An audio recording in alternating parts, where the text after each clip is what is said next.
শৃংখলে উদ্বোধন কৰিলে জোনাইৰ নৱনিৰ্মিত 100খন বিচনাযুক্ত চিকিৎসালয়।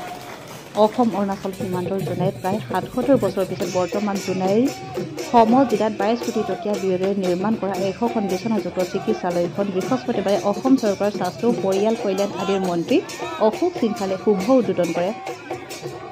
উল্লেখ্য যে 2018 চনতে বৰ্তমানৰ মুখ্যমন্ত্ৰী তেতিয়াৰ তদানীন্তন স্বাস্থ্যমন্ত্ৰী ডক্টৰ হিমন্ত বিশ্ব শৰ্মা, সাংসদ প্ৰদান বৰুৱা, ডাক্তৰ ৰণোজ পেগু আৰু জোনাইৰ বিধায়ক ভুৱন পেগুৱে আধাৰশিলা স্থাপন কৰিছিল। মন্ত্ৰী অশোক সিংখালে চিকিৎসালয়খন শুভ উদ্বোধন কৰি এই চিকিৎসালয়খনত 6টা OPD, নৱজাতক যত্নৰ বাবে 18টা বিচনা, 5টা ICU কক্ষ, এক্স-ৰে, ECG, USG ব্যৱস্থা আৰু গৰ্ভৱতী মহিলাৰ বাবে এডভান্স ডেলিভাৰী ৰুম আদিৰ উন্নত মানৰ ব্যৱস্থা থাকিব বুলি কয়। বিশেষকৈ দুৰ্ঘটনা প্ৰসূতি প্ৰসৱ হোৱা সময়ত জোনাইৰ সাধাৰণ লোকে ডিব্ৰুগড়, লখিমপুৰ বা চুবুৰীয়া ৰাজ্য অৰুণাচল প্ৰদেশৰ পাছিঘাটলৈ যাবলগীয়া হৈছিল। অৱশ্যে এতিয়াৰে পৰা জোনাইতে উন্নত চিকিৎসা সেৱা পাব পাৰিব বুলি কোৱাৰ লগতে অসম চৰকাৰে স্বাস্থ্যৰ ক্ষেত্ৰত আমূল পৰিৱৰ্তন অনা বুলি কয়। লগতে ইতিমধ্যে অসমত প্ৰায় 10খন চিকিৎসা মহাবিদ্যালয় আৰু আগন্তুক দিনত অধিক চিকিৎসা মহাবিদ্যালয় স্থাপন কৰি সাধাৰণ ৰাইজৰ বাবে উপকাৰ হোৱাকৈ ব্যৱস্থা গ্ৰহণ কৰিব বুলি কয়।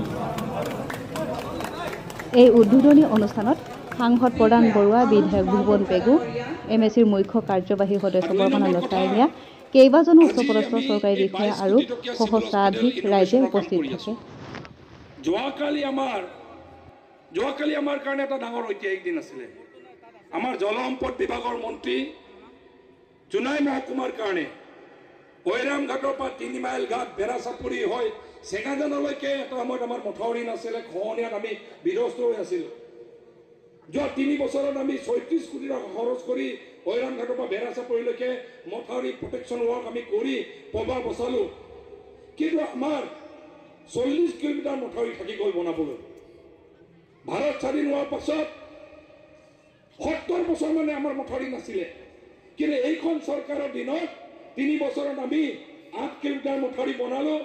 আৰু সবতকৈ ডাঙৰ কথা হ'ল কি যোৱাকালি অসমৰ ভিতৰতে হায়েষ্ট টকা 41 কোটি টকা আমি পাই যোৱাকালি মন্ত্ৰী ডাঙৰীয়াই 15 কিলোমিটাৰ মথাউৰি আৰম্ভ কৰিলে।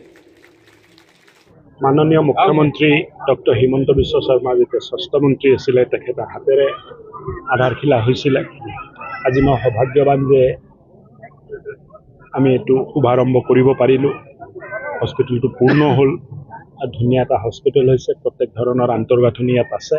মই ভাবোঁ যে এই বৃহৎ জোনাই অঞ্চলৰ ৰাইজে উপকৃত হ'ব আৰু বহু ধৰণৰ চিকিৎসা ব্যৱস্থা ইয়াত আমি ভৱিষ্যতৰ দিনত কৰি ৰাখিব পাৰিম বুলি মই আশা কৰোঁ।